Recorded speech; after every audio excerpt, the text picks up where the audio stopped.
Baik, selamat malam semuanya. Di sini saya akan mempresentasikan tugas akhir saya. Sebelumnya, perkenalkan, nama saya Laurentius Agus Nugroho, NIM 01121049, dengan dosen pembimbing Ibu Hanifadina STMT. Dan judul tugas akhir saya adalah pembuat perancangan dan pembuatan indikator volume pada Natsilo dengan sistem interlock di pabrik kelapa sawit PT Bio Nusantara Teknologi. Baik, sebelumnya saya akan memaparkan profil perusahaan dari tempat saya melakukan penelitian. Perusahaan yang tempat saya melakukan penelitian adalah pabrik kelapa sawit PT Bio Nusantara Teknologi yang terletak di Kecamatan Pondok Kelapa, Kabupaten Bengkulu Tengah, Provinsi Bengkulu. Beroperasi sejak tahun 1989 dengan kapasitas produksi yaitu 35 ton per jam. Pembuatan alat dan penelitian saya ini kurang lebih dilaksanakan 3 bulan yang dimulai pada tanggal 10 Oktober 2023 sampai dengan 20 Januari 2024.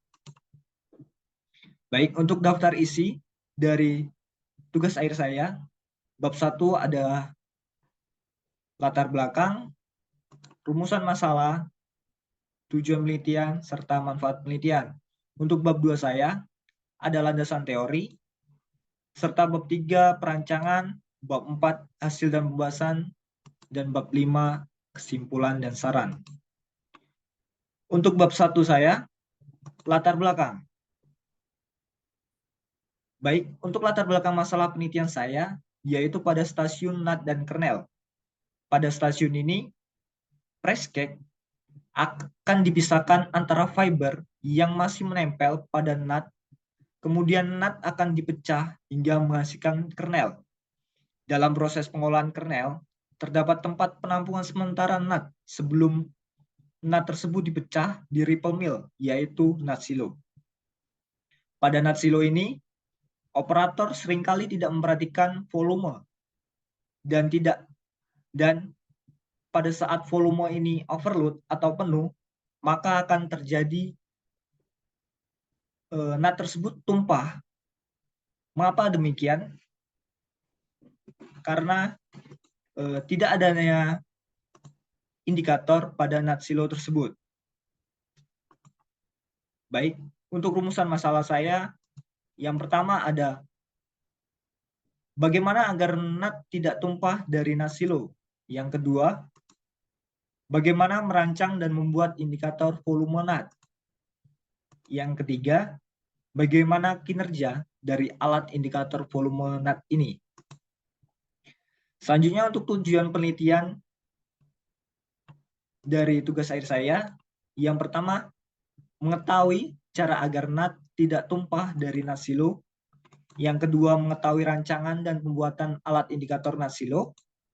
Yang ketiga adalah mengetahui kinerja dari alat indikator NAT silo. Baik, untuk manfaat penelitian yang saya lakukan, yang pertama ada manfaat bagi institusi, yaitu menjadi media informasi dan referensi mengenai penelitian yang dilakukan, sehingga selanjutnya dapat dikembangkan lebih baik lagi dan memberikan gagasan atau ide baru mengenai teknologi baru.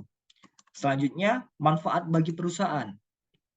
Manfaat bagi perusahaan, operator stasiun NAT dan kernel lebih mudah dalam memonitoring kondisi volume NAT silo pada saat penuh, sehingga dapat mencegah terjadinya NAT tumpah. Baik, untuk bab 2 saya, masuk ke dalam landasan teori. Untuk landasan teori saya berfokus pada NAT silo. NAT silo adalah tempat penampungan sementara NAT sebelum NAT diproses lebih lanjut ke tahap selanjutnya, yaitu proses pemecahan NAT di ripple mill. Seperti yang sudah saya jelaskan pada bab 1 tadi, pada NAT silo ini operator tidak memperhatikan volume NAT sehingga pada saat nat silo ini penuh, maka nat akan tumpah dan jatuh ke lantai bawah nat silo tersebut. Hal ini terjadi karena pada nat silo ini belum adanya indikator ketika volume nat tersebut penuh. Karena ketika operator ingin memonitoring volume nat silo tersebut, operator harus naik ke atas karena letaknya yang cukup tinggi, maka operator jarang memonitoringnya langsung volume nat silo ini. Oleh sebab itu, penelitian saya ini membantu operator ketika volume nat silo penuh, maka akan memberikan indikator berupa lampu rotari dan secara otomatis mematikan elevator nat distributing karena alat indikator sudah dibuat dengan sistem interlock. Baik, selanjutnya sistem indikator. Apa sih yang dimaksud dengan sistem indikator? Jadi sistem indikator adalah sesuatu yang dapat memberikan atau menjadi petunjuk atau juga sebuah keterangan.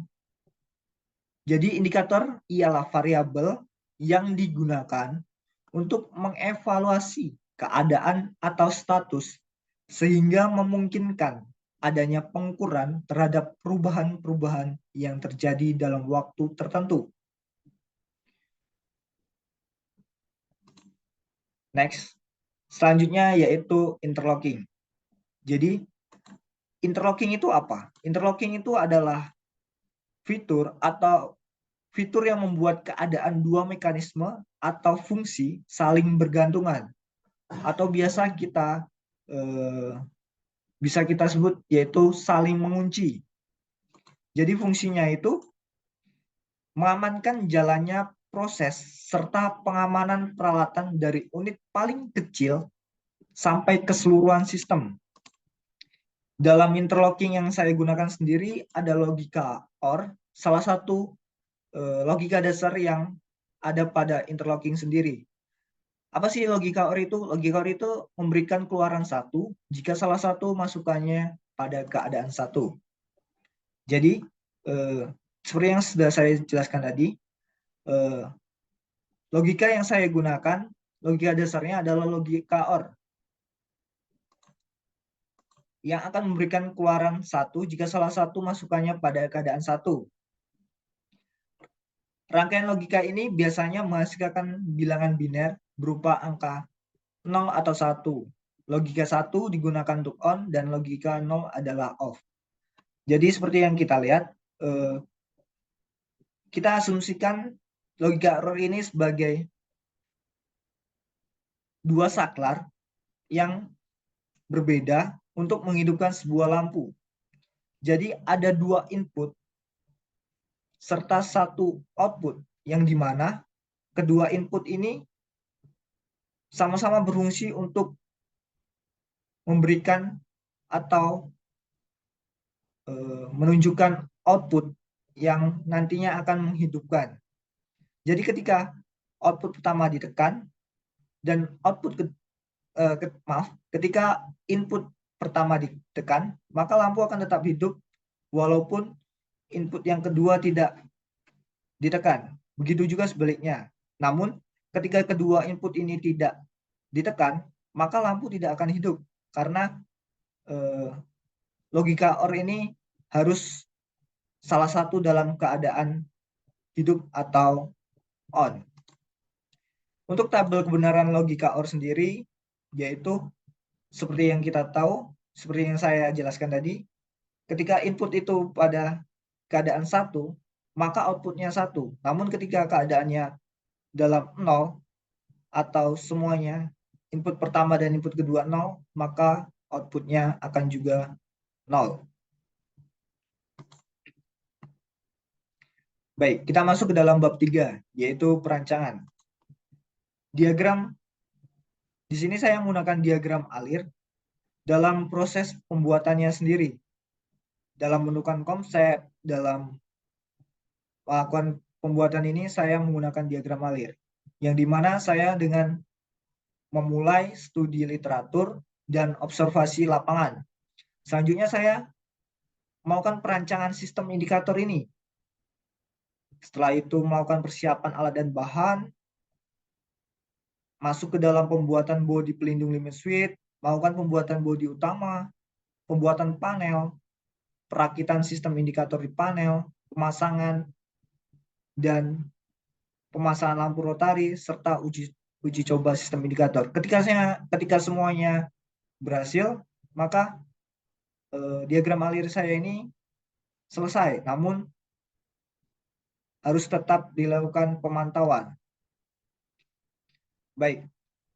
Untuk proses pembuatannya sendiri, tahap pertama saya menentukan pemasangan alat indikator volume NAT-silo ini, di mana saya melakukan penentuan pemasangan ini di atas pada NAT-silo itu sendiri, dan untuk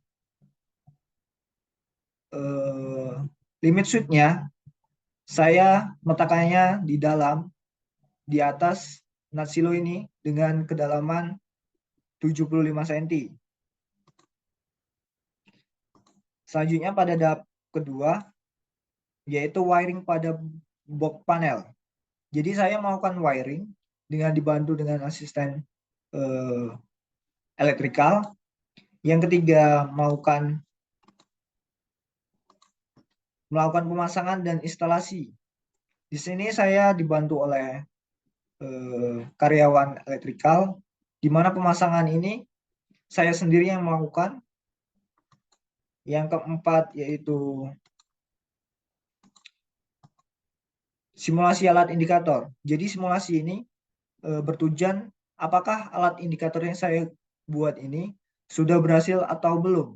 Jadi ketika saya menguji cobanya, ternyata simulasinya berhasil dan alat berjalan dengan apa yang saya inginkan atau tujuan dari pembuatan ini. Baik, selanjutnya bab 4, hasil dan pembahasan.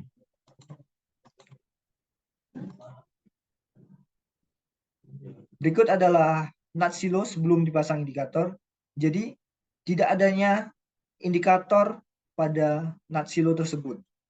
Dan ketika NAT-silo tersebut sudah dipasang indikator, maka terdapat perbedaan yaitu sebuah kotak box atau kotak panel serta berupa lampu rotari. Jadi ketika lampu rotari ini aktif, maka secara otomatis operator dapat mengetahui bahwa volume pada NAT tersebut sudah penuh.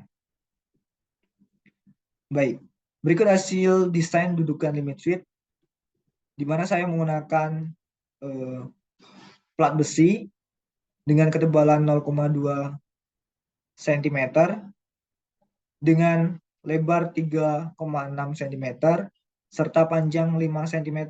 Berikut adalah gambar 3G-nya. Selanjutnya yaitu hasil desain pelindung limit switch. Jadi berikut tampak atas, tampak 3 dimensi, tampak depan, serta tampak samping. Di mana saya menggunakan pipa setengah inch dan pipa 1 inch.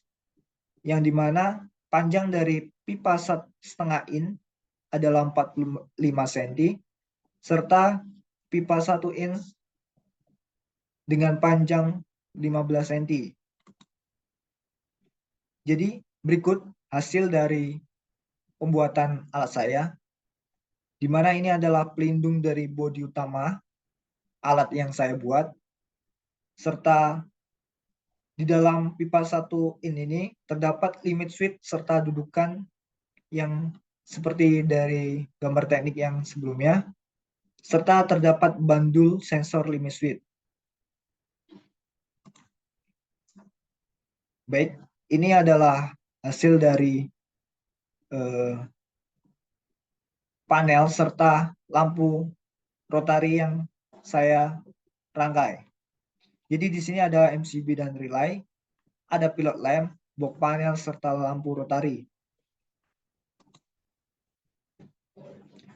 Berikut rangkaian daya dan rangkaian kontrol yang saya gunakan untuk sistem interlock pada pembuatan alat tugas air saya ini, di mana rangkaian daya menggunakan 3 kontaktor yang di mana rangkaian kontrolnya terdapat sistem interlock. Jadi ketika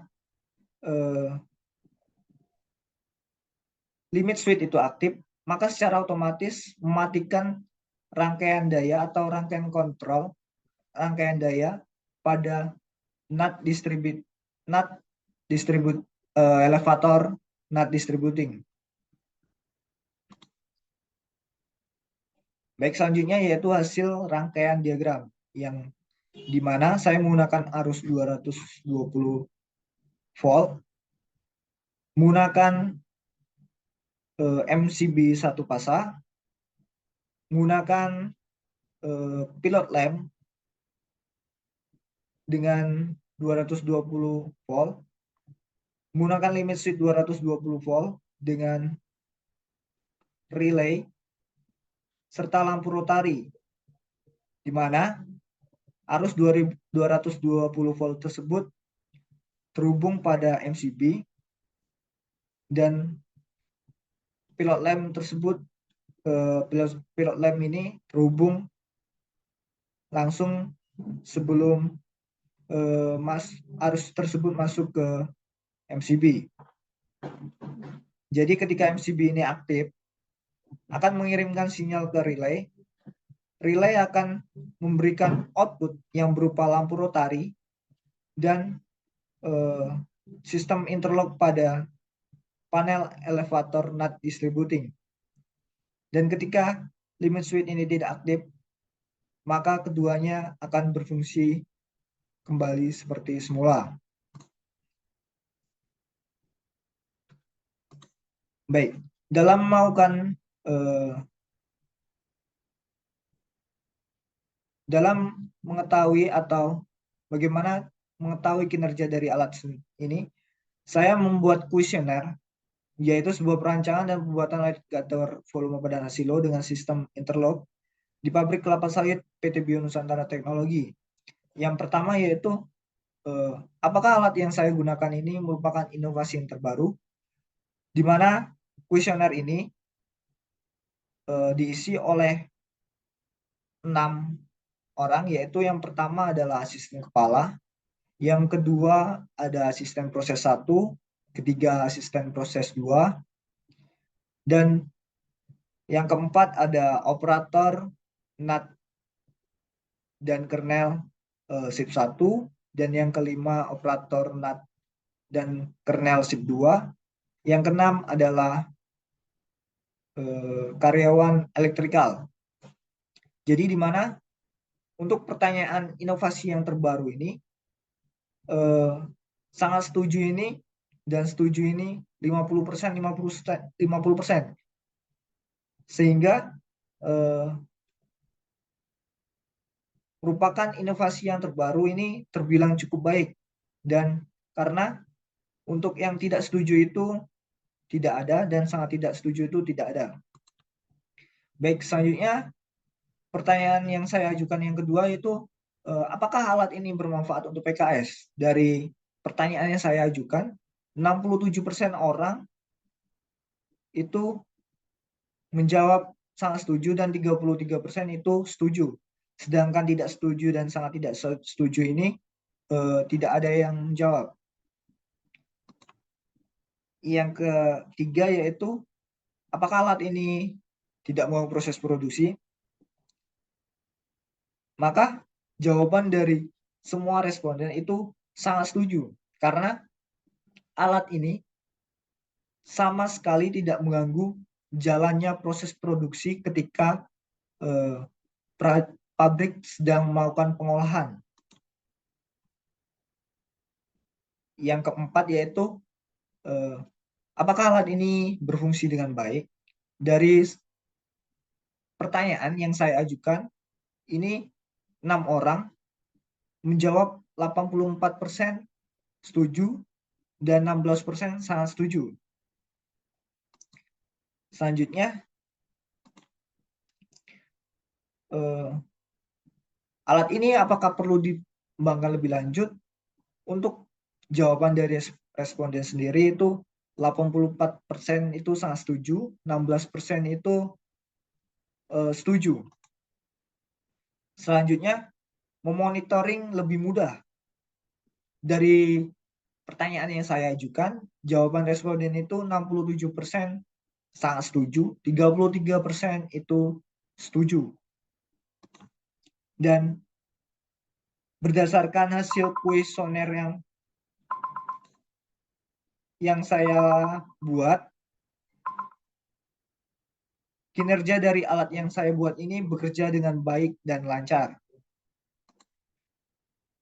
Baik, berikut adalah data harga pembuatan dari tugas akhir saya yang kurang lebih berjumlah Rp980.305.